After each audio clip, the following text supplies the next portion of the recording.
Hello, my name is Marcus Ruiz Evans. I'm also known as the California Nationalist, a partner to the California Secessionist. Two channels coming from Yes California to you in the near future. We're transitioning to a more high-level broadcast to cover the emerging development on the topic of national divorce because the mainstream media will not do their job. And we have found that we are the only source for reasonable information, continual coverage, and rational discussion on the topic. Let's get right into it. So we're going to be talking about national divorce. This is the Yes California discussion on national divorce. It's our open meeting. Anybody can join in. Anybody can participate. But we're going to start talking about what the main topics are for today. Every Sunday at 11, we will cover the news about this topic that no one else is covering. We will go in depth to a level that no one else can even conceive of or provide for you. We've been studying the topic for 10 years. So we essentially have the largest brain trust, I think you would say, of anybody who talks about the topic of discussion or national divorce or secession. We are effectively the top think tank in America on this particular topic, simply because we've been at it for so long and haven't been taken out. The topic of national divorce is a reiteration of the topic of California secession, or Calexit as it was known about 10 or 4 years ago, but it doesn't die. So we had said in 2017, California should secede and America was in a post-constitutional era and falling apart. It's 2021. People are saying America is falling apart, cannot achieve cohesion, and they need to pursue national divorce. Yes, California invented the topic of national divorce. We were the first ones to say it. And we also publicized the idea of divorce being akin to secession in 2018 with Valentine's, where we got international news coverage. So the topic of national divorce, the topic of separation was invented by us, interjected into the conversation by us, and now we are continuing the coverage.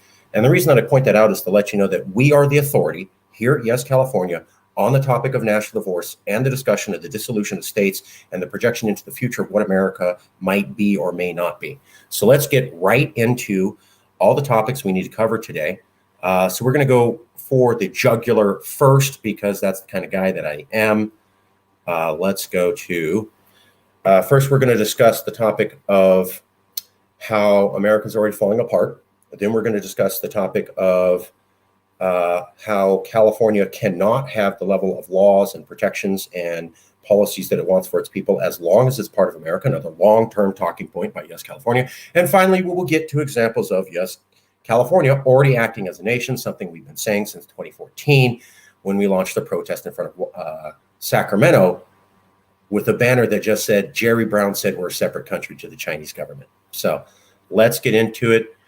First, we're going to discuss the dissolution of the United States. Then we're going to discuss how California cannot survive as part of America, as the California that wants. And finally, we'll get into a discussion on California is already operating on the international scene as a nation. References are provided for everything. We'll show you the citations. And of course, you will see this absolutely nowhere else. All right. So the first thing we want to talk about is the breakdown of the USA. Uncomfortable topic, but that's where we excel, going into the shadows and arenas that most people won't. What are we talking about? Well, Pew is an international survey organization. What they do is they ask people around the world about their opinion on different political topics. So they're a polling organization, but they do polling across the world. It's called Pew Global Survey. Well established. They've been doing this for 20 years. They got a great reputation. So what they published recently was that when they look at democracies across the world, few scholars in the world would say that America is a functional democracy. Top polling agency in the planet, talking to experts on democracy, and experts on democracy around the world say America is not a functional or stable democracy, and they are talking about the time now, a year after Donald Trump. So they are not talking about Trump, they're talking about America after Trump and saying, it's not a good model for other nations. The U.S. democracy is garbage and should not be followed. Let me show you the source so that you know we're not making this up just to be picking on the USA.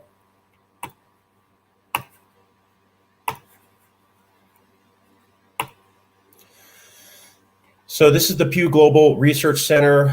They do topics and polling around the world. This one came out November 1st, what people like around the world like and dislike about American society and politics. So The U.S. is seen positively for advances in economics, technology, entertainment, military, and universities, but negatively for healthcare, discrimination, and the state of its democracy. Right there. So you can see how America does very well on these issues. People are quite happy. But then when we get into it, discrimination is seen as a huge problem. Most believe the United States is no longer a good model of democracy. Pew Research Global Center, October 29th. Most believe the U.S. is no longer a good model. So here's all the countries. So see, the dark green means they think it's good. So here we go. Barely any of Canada, barely of Italy, Greece, Spain, UK, Netherlands, France, Belgium, Sweden, Taiwan, South Korea, Japan, etc. So, and then even in the public, 19% of Americans think it's actually a good democracy. So here's the source. I'm going to post that for everybody to see. But basically what it says is America is not seen by most of the experts around the planet as a good democracy, which is why California would need to secede. So here you go. There's the link. If you go to the comments, if you look at YouTube, you can see the comments. Pew Research Center, Global 2021, 1110. What people around the world like and dislike about American society and democracy. You can see that America is no longer a good democracy. Nobody thinks that. Most of the world doesn't think that, and most of the experts have already come to that conclusion, and reasonable polling stations have already said that. Let's continue more with our topic on the breakdown of the USA. So here's another thing I want to show you.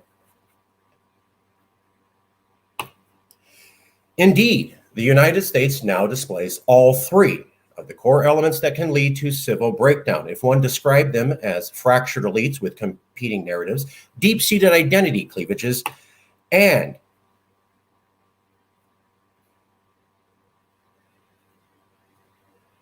there was another topic, but this another one. But the second half of the quote, and I'll read the whole thing in part, was, without identifying the United States by name, most scholars of civil war would say, hey, that's a country on the brink of civil war. So Monica Toft is a professor at Foreign Policy News, and she wrote an article on how civil wars happen. And she said that there's three key elements that go into creating a civil war, and America now displays all three. So Monica Toft, Foreign Policy Magazine, foreign policy scholar, three things that lead to a civil war in a society.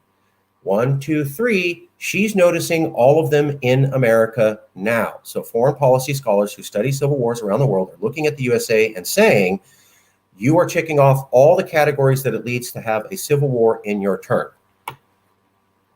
In the United States now displays all three core elements that can lead to a civil breakdown. If one described them, fractured elites, deep-seated cleavages, I forget the third one, and without identifying the U.S. by name, most scholars of civil war, says Monica Toft, the foreign policy scholar, would say, hey, that's a country on the brink of civil war. Let me show you that citation right now.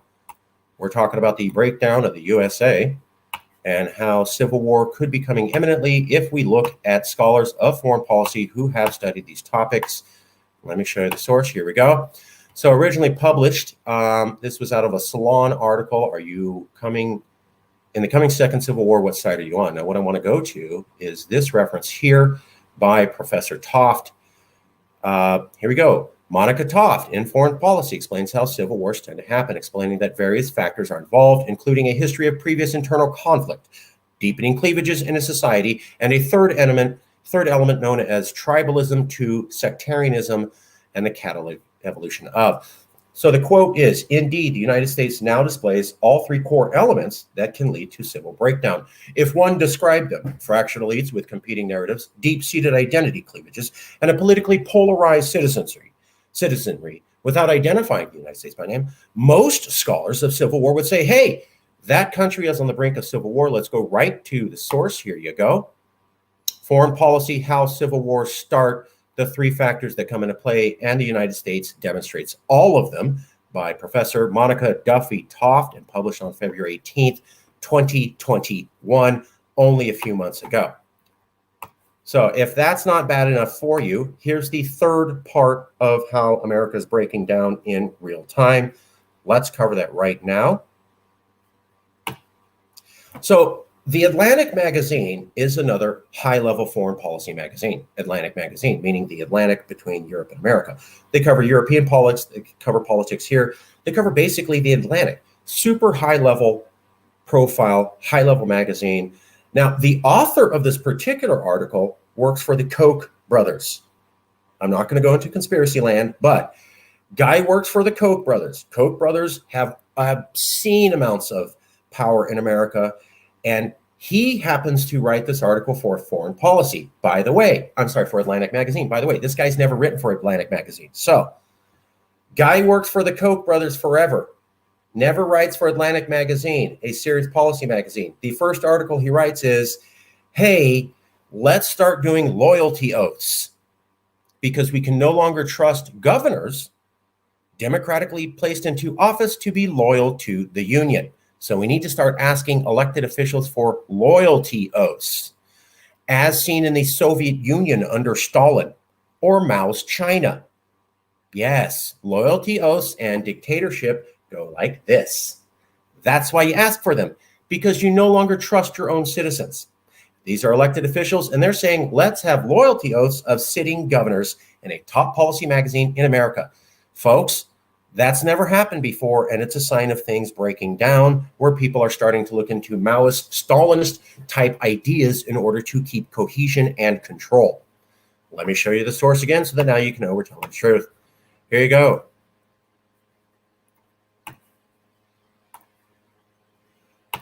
So this is the Atlantic magazine. Virginia's next governor and the threat of constitutional crisis. Michael Tolhurst works for the Koch brothers. He has never written for the Atlantic magazine before. This is his first article. And the first thing that the mouthpiece person for the Koch regime wants to say is, wait for it. Hey, there's a civil war that might be coming. Of course, we're not in a civil war, but hey, national divorce, it's coming. Given this tinderbox, we unfortunately have to revisit the question of what role the present-day state militias, the National Guard, and the governors who command them might play in constitutional crisis. So what he's talking about is you can't trust people who are elected as governor in a state to be loyal, and they may use the National Guard to basically disregard order and set up their own regime. So we're now where somebody's saying we need loyalty oaths for democratically elected people because they may cause a military coup in their own region. Serious Policy Magazine, yes, they're talking about it. Again, Serious Policy Magazine 2 months ago saying all the criteria for civil war are being enacted while this is going on, loyalty oaths, and while most of the world recently says America is no longer a functional democracy. So, if you're not getting the idea that America is breaking down, you're asleep at the wheel. The fact is that when we look at global surveys of experts and expertise of foreign affairs across the world, then they say America is not a good democracy. And at the same time, foreign policy scholars who've studied civil wars around the world are saying that America is definitively and in a specific manner meeting all the steps it takes to get into a breakdown. And when we see that for the first time in American history since perhaps the McCarthy era, people are actually asking for loyalty oaths of elected officials. Folks, this is bad and it can't get worse. The signs are there. We will not ignore them. Perhaps people don't like this topic and find it a nuisance, but it's not going away. That's why we talk about it. That's why we provide sources. Get ready for things to get worse and break down with a lack of cohesion coming because nobody has a plan on how to make things better. Let's get right now to the second topic. Here's why we always talk about secession or independence, wherever you're saying, perhaps a Scottish-style devolution, where we basically operate as an independent nation while still technically tied to a former nation. Or we do full-blown secession, like we were looking at with Cal Exit and have continued to advocate for here at Yes California. Well, one of the things that California does a lot is that it already acts like a nation. Routinely covered by us here at Yes California, we've talked about how Governor Brown, Governor Schwarzenegger, and the current governor, so 3 governors in a row, have traveled the world met with other foreign leaders and signed memorandums of understanding, which are essentially international bound treaties. So when the head of a government, the executive, goes and meets the head of other governments and they sign agreements between their two governments, that's typically called nation-to-nation relations. They're not saying that. They're calling them memorandums of understanding, but they're basically the same thing. And so for the last three governors, we've had California officials go and meet foreign heads of state, act like a foreign nation, and sign compelling agreements with them like nations do. We recently did this again with Eleni Kounalakis. Now, Eleni Kounalakis was appointed the lieutenant governor by the current governor, and she is a Hungarian former official. So, well, she's an American who interfaced with the Hungarian government while working for the federal government. So she has a lot of international relations experience. She's now the lieutenant governor. She went to this international conference, and a former diplomat with diplomatic experience negotiated as the executive. She was acting in the role as governor, even though she's lieutenant governor, with another executive of Scotland to come up with this joint agreement. So California had an ambassador negotiate a nation-to-nation agreement on climate change recently. This is California acting like a nation. You can see in the quote, it is the only U.S. state to do so. Nobody else in America has the balls or the acumen. But we do, and we continue to do it, and we've done it for about 15 years, and we're not stopping, and it just happened. And we're even upping our grade by having people who are even more exposed at international negotiations taking over the role. We're only getting better at this. Let me show you that real quick. Here we go. Share screen.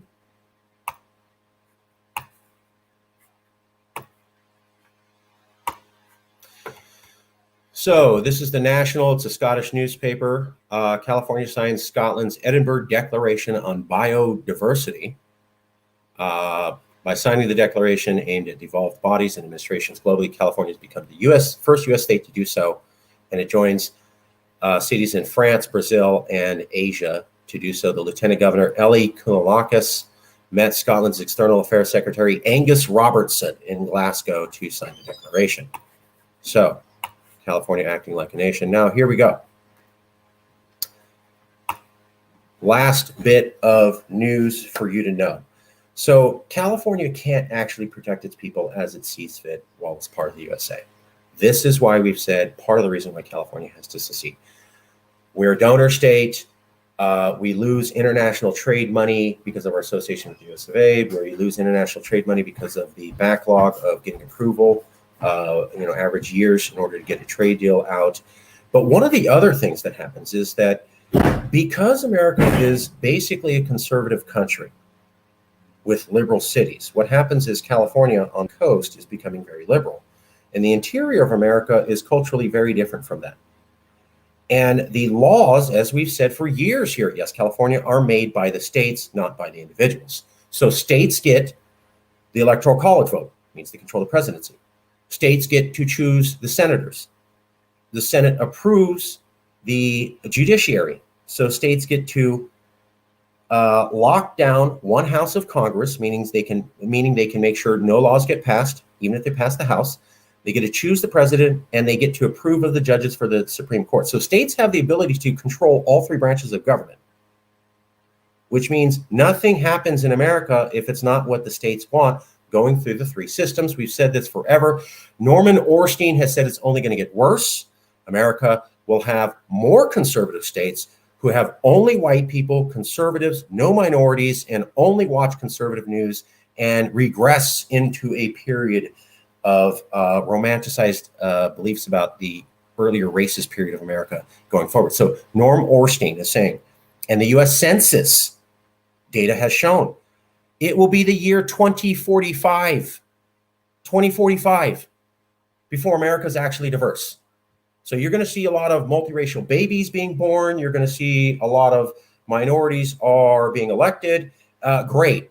But the dynamic of racist conservative whites no longer being racist conservative in about 35 to 40 states and therefore controlling all three branches of government ain't going to change for 2 more decades, according to the census and Norm Ornstein. That means you're screwed, California. So let's get into exactly what that looks like. Here's the Supreme Court. It is now dominated by conservatives for the first time in 25 years. Joe Matthews, a California reporter, has said that the Supreme Court outright is disgusted by California. So you have a panel of judges who hate you and don't like your laws and disagree with you. And what they're looking at doing is making it where concealed carry permits are more accessible. And while California has its gun laws, the federal government will trump those and allow concealed carry permits so that people can come into California with hidden guns. California famously had bump stocks and limited ammo capacity laws, which were struck down by federal courts. So California has a lot of mass shootings. A lot of Californians get shot and they die. We pass laws that fit for what we want here. Twice the Supreme Court has already struck down laws that we had so that we don't get murdered in the streets.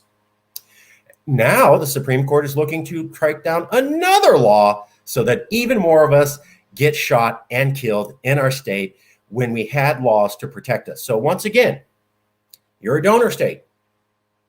That's why your taxes are so high. The gas tax didn't have to happen because you give to other states. You don't get as much trade as you could because you're part of America and your trade deals are held up. So your economy is repressed, which means there's less jobs. And I'm talking about good blue collar jobs, which America has not replaced. And finally, California, you are so culturally out of line with America. And 35 states control the legal system. They are striking down the things that are near and dear to you that are about keeping people from being shot. So if you don't mind Californians being murdered and our ability to keep ourselves from being killed, being struck down, then do nothing. But if you think us preventing mass homicides is a good idea and us being killed in the streets is bad, then this is the time where you become terrified. Let me show you where we're looking at.